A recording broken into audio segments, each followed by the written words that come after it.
Judith Godrèche a brisé le silence.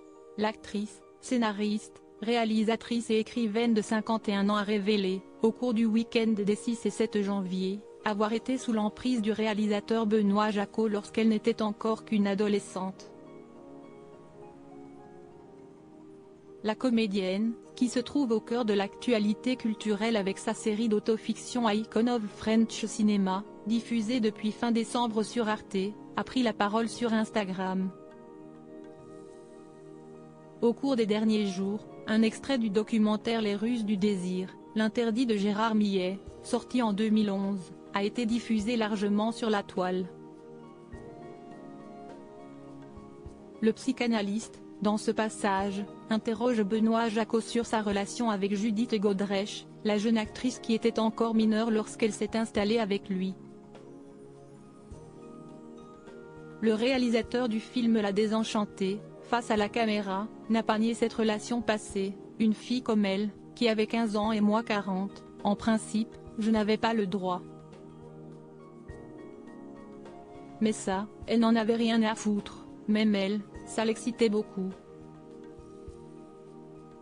Des propos qui ont fait bondir la comédienne, qui a dénoncé son comportement en stories.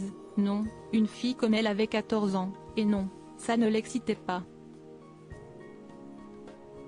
Ce lundi 8 janvier, invitée sur le plateau de Quotidien, TMC, celle qui a partagé la vie de Danny Boone est revenue sur les images qui l'ont poussée à prendre la parole et à dénoncer ouvertement le comportement de Benoît Jacot.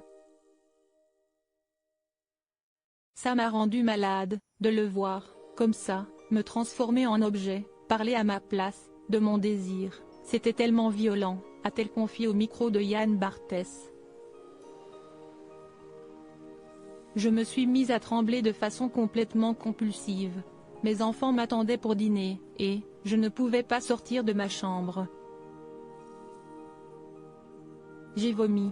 J'étais dans un état de panique, a-t-elle révélé ensuite. Supérieure à Judith Godrèche, son évolution capillaire depuis ses débuts à aujourd'hui. Judith Godrèche, j'ai navigué dans un monde sans règles ni lois. Ce n'est pas la première fois que Judith Godrèche évoque sa relation passée avec le réalisateur de 26 ans, son aîné. Le 7 décembre, la mère de Tess Barthélémy et de Noé Boone avait accordé un entretien au magazine Elle au cours duquel elle s'était livrée à ce sujet, désireuse de briser l'omerta sur les dérives du cinéma français. J'étais une jeune fille très solitaire, très idéaliste, s'était-elle remémorée au sujet de cette période de sa vie. Je vivais à travers mes livres, ma mère est partie de la maison quand j'avais 9 ans, j'ai été élevée par un homme seul, j'étais vulnérable malgré une certaine maturité. L'actrice avait précisé à nos confrères que c'était notamment grâce à sa fille, Tess, qu'elle avait ressenti le besoin d'éveiller les consciences. Si un homme de 40 ans approche ma fille, je le tue. C'est parce que j'ai une fille adolescente que je parviens à réaliser ce qui m'est arrivé, avait-elle confié. À me dire que j'ai navigué dans un monde sans règles ni lois. Article écrit en collaboration avec 6 médias. Crédit photo, capture TMC Quotidien.